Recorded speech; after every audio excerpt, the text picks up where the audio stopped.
कृषी प्रबोधिनीच्या ऑनलाईन प्लॅटफॉर्ममध्ये मी सौरभ खारतोडे आपल्या सर्वांचं सहर्ष स्वागत करतो। विद्यार्थी मित्रांनो,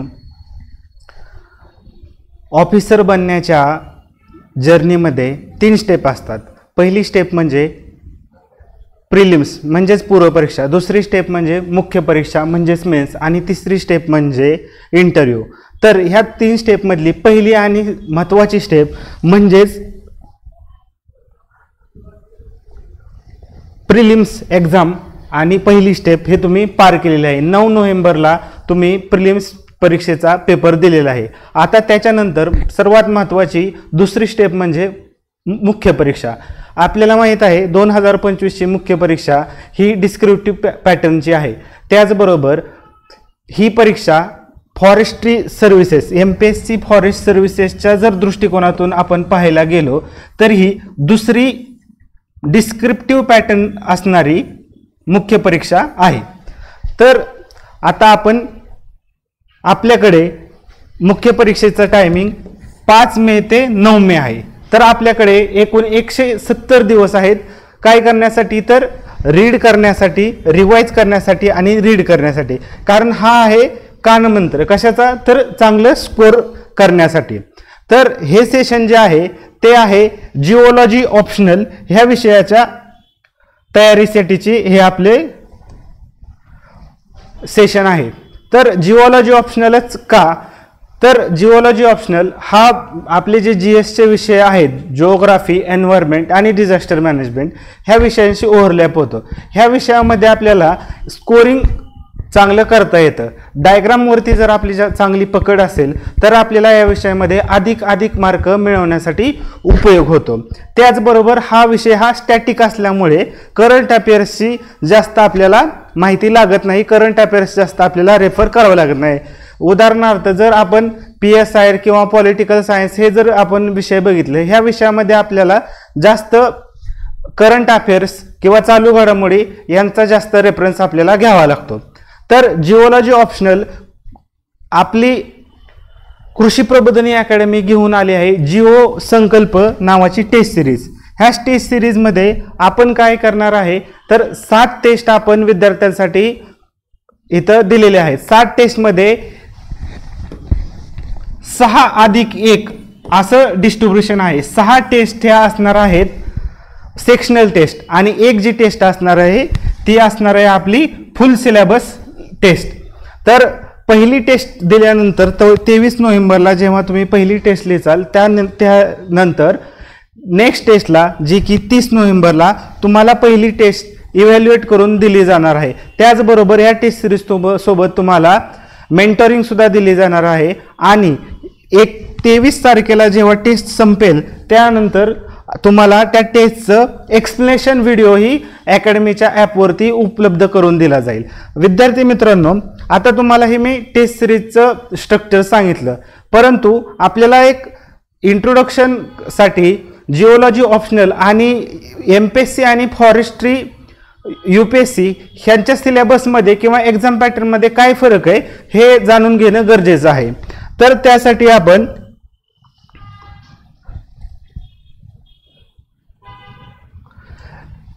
दोन्ही परीक्षेचा जो ऑप्शनलचा पॅटर्न आहे तो पाहूया। तर MPSC फॉरेस्ट सर्व्हिसेसमध्ये मुख्य परीक्षेमध्ये 2 पेपर आहेत, ऑप्शनल 1 आणि ऑप्शनल 2। ह्या दोन्ही पेपरमध्ये तुम्ही भरपूर विद्यार्थी मित्रांनी जिओलॉजी हा ऑप्शनल घेतलेला आहे। तर जिओलॉजी ऑप्शनल हा 200 मार्काचा आहे, परंतु जेव्हा आपण टेस्ट सिरीज घेणार आहे सेक्शनल टेस्ट ह्या प्रत्येकी 100 मार्काच्या असणार आहेत आणि जी फुल लेंथ टेस्ट आहे ती परीक्षाप्रमाणे 200 मार्काची असणार आहे। आणि त्याच्यामध्ये आपण असा प्रयत्न करत आहोत की जे UPSC किंवा MPSCचं जे ॲक्च्युअल एन्व्हायरमेंट असतं, जे परीक्षेच्या दिवशी आपण शाळेमध्ये जाऊन पेपर लिहितो तसं एन्व्हायरमेंट आपल्याला क्रिएट करण्याचा आपण प्रयत्न करत आहोत। ती एक्झाम आपण ॲक्च्युअली शाळेमध्ये घेण्याचा प्रयत्न आपला चालू आहे। त्यानंतर फॉरेस्ट सर्व्हिसेस MPSC मध्ये इंटरव्ह्यूला 50 मार्क आहेत। कंपॅरिझन टू जर UPSC फॉरेस्ट सर्व्हिसेसमध्ये आपण विचार केला तर त्याच्यामध्ये 2 ऑप्शनल आहेत, आणि प्रत्येक ऑप्शनलमध्ये 2 पेपर आहे आणि प्रत्येक पेपर हा 200 मार्काला आहे. म्हणजे जर इथं आपण जिओलॉजी जर ऑप्शनल घेतला तर इथं टोटल 400 मार्कांना हा आपला ऑप्शनल आहे आणि इंटरव्ह्यू हा 300 मार्काला आहे.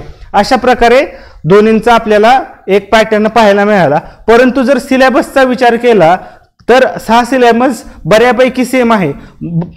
UPSC फॉरेस्ट सर्व्हिसेस आणि MPSC फॉरेस्ट सर्व्हिसेस जर तुम्ही प्रिपरेशन करत असला तर तुम्हाला एक जर जिओलॉजी तुम्ही ऑप्शनल घेतला तर तुम्हाला दोन्ही ठिकाणी फायदा होऊ शकतो. त्याचबरोबर UPSC सिव्हिल सर्व्हिसेस आणि MPSC राज्यसेवा हा दोन्हींनाही जिओलॉजी ऑप्शनल आहे, तिथेही तुम्हाला ह्या विषयाचा फायदा होऊ शकतो.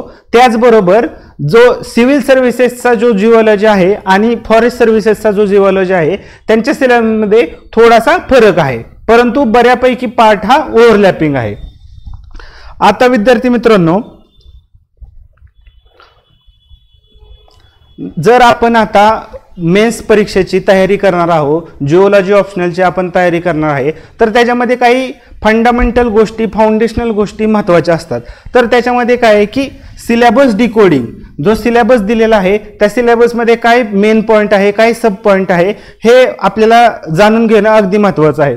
त्याचबरोबर PYQ अनालिसिस, कशा प्रकारचे प्रश्न विचारतात, कोणत्या पॉईंटवरती जास्त प्रश्न विचारतात आणि त्या प्रश्नांची तयारी कशी करता येईल, ॲडव्हान्समध्ये आपल्याला कसं त्याच्याविषयी प्रिपेअर करता येईल हे महत्त्वाचं आहे. त्यासाठी PYQ अनालिसिस अगदी महत्त्वाचं आहे. परंतु विद्यार्थी मित्रांनो, ही MPSC फॉरेस्टची एक्झाम फक्त दुसरी डिस्क्रिप्टिव्ह पॅटर्न असणारी एक्झाम असल्यामुळे आपल्याकडे फक्त 2024चा MPSC फॉरेस्ट्रीचा जिओलॉजी ऑप्शनलचा PYQ पेपर अवेलेबल आहे. मग त्यामुळे आपल्याला UPSC फॉरेस्ट सर्व्हिसेसचा जे मागील वर्षाचे प्रश्नपत्रिका आहेत त्याचा आपल्याला इथं रेफरन्स घेणं गरजेचं आहे.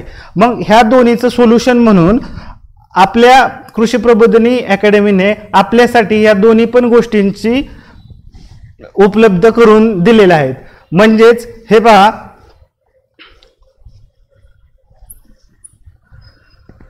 फॉरेस्ट सर्व्हिसेस MPSCचा सिलेबस पूर्णपणे तुम्हाला इथे डिकोड करून दिलेला आहे आणि ह्या दोन्ही पण PYQ अनालिसिस आणि सिलेबस डिकोडिंग ह्या कृषी प्रबोधिनी अकॅडमीच्या चॅनलवरती, टेलिग्राम चॅनलवरती अपलोड केलेल्या आहेत. तिथून तुम्ही त्या डाउनलोड करून तुमच्या अभ्यासामध्ये त्याचा उपयोग करू शकता.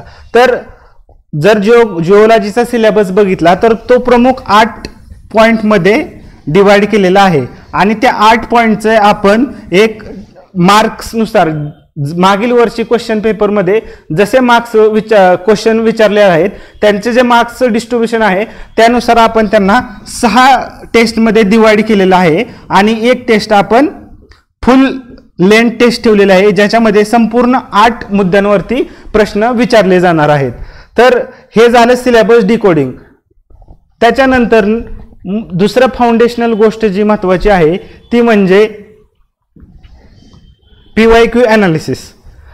तर ह्या PDF मध्ये आपण महाराष्ट्र फॉरेस्ट सर्व्हिसेसचा जिओलॉजी ऑप्शनलचा सिलेबस जो आहे तो आपण तुम्हाला डिकोड करून दिलेला आहे.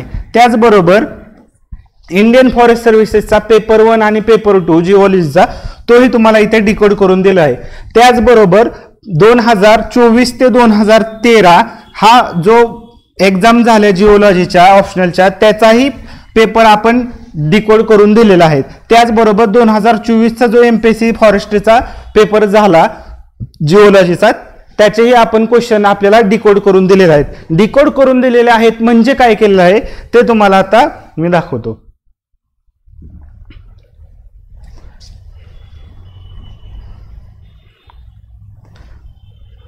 हे पहा,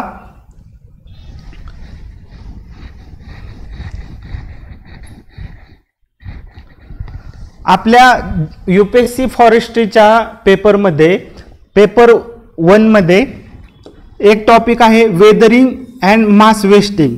वेदरिंग आणि मास वेस्टिंग ह्या टॉपिकवरती आत्तापर्यंत किती प्रश्न विचारले आहे आणि कसं प्रश्न विचारले आहेत हे आपल्याला एका ठिकाणी पाहायला मिळते.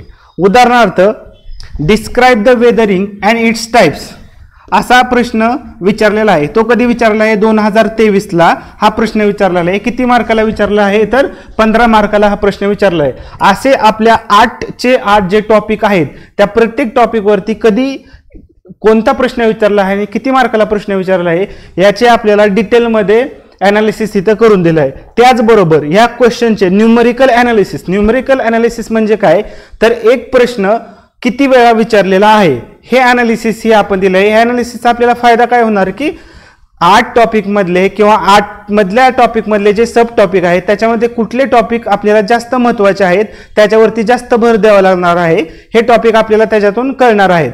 तर अभ्यास करत असताना ह्या ॲनालिसिसचा किंवा ह्या टेबलचा आपल्याला उपयोग करणं खूप गरजेचं आहे. त्याचबरोबर हे जे न्यूमरिकल ॲनालिसिस आहे हे आपण MPSC फॉरेस्ट्रीच्या 2024च्या पेपरचंही दिलेलं आहे की टॉपिक ए असेल किंवा 8 जे मुद्दे असतील त्या 8 मुद्द्यापैकी कोणत्या मुद्द्यावरती जास्त प्रश्न विचारले आहेत हे आपल्याला त्याच्यामधून कळू शकतं.